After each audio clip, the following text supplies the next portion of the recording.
Choice দিলে আপনারা কি কি শিখলেন এবং এই যে আমাদের ফয়সিফটের বিভিন্ন যন্ত্রাংশের নাম আমি ধরবো, সবাই বলবেন দেখি আপনারা 10 দিনে কেমন কি শিখলেন। ঠিক আছে? আচ্ছা, এই যে এই পুরাটা এটা কি? এটা হচ্ছে হর। সবাই বলবেন পুরাটাই হর। এইটা হর, টাইম। এটা দেখতে হবে না। এটা এই যে পিছনের এটা লকিং পিন। এটা ক্যারেজ। এটা ব্যাকরেস্ট। এই পিছন দেখি এই যে এটা কি মাস্ট। এটা চেইন। এই যে পিছনের এটা সিলিন্ডার।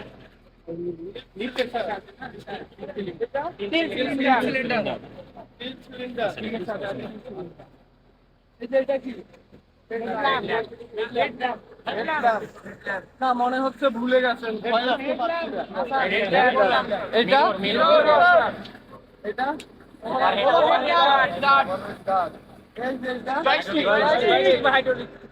এটা হচ্ছে জয়স্টিক বা হাইড্রোলিক কন্ট্রোল।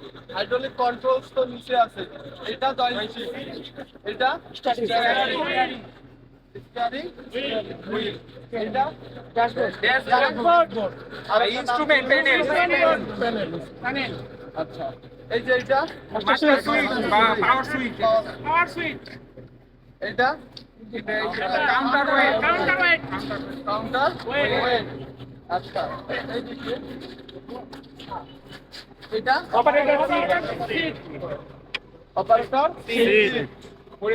এই যে এটা কি? এটা এই যে এইটা ফুড স্টেপ।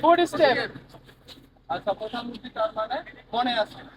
তো বিষয় হচ্ছে আমরা এতক্ষণে যে আলোচনা করলাম এই যে এটা ফরক্লিফট, তাই না?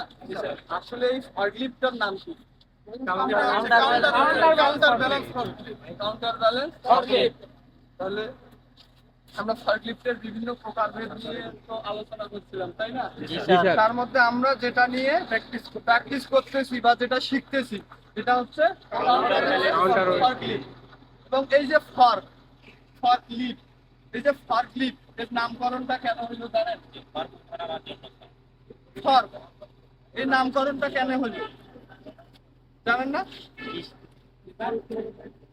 এটা নাম ফরক্লিফটটা কেন হলো?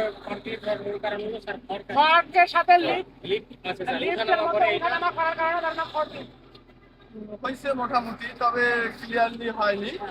আমি ক্লাসে আলোচনা করছিলাম, হয়তোবা ভুলে গেছি, হয়তোবা স্যার আই থিংক সো। আমি বলছিলাম যে ফরক্লিফটের নামকরণটা কেন হলো।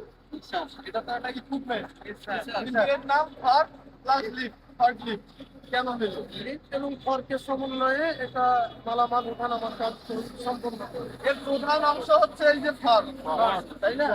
এর যে প্রধান অংশ ফর্ক, এই ফর্কের থেকেই ওর নাম হচ্ছে ফরক্লিফট। এবং এই যে লিফট উপরে আনবে ফর্ক দিয়ে মালটাকে উপরে নিয়ে যায়, উপরে নিয়ে এরপর উপরে লিফটিং করা হয়।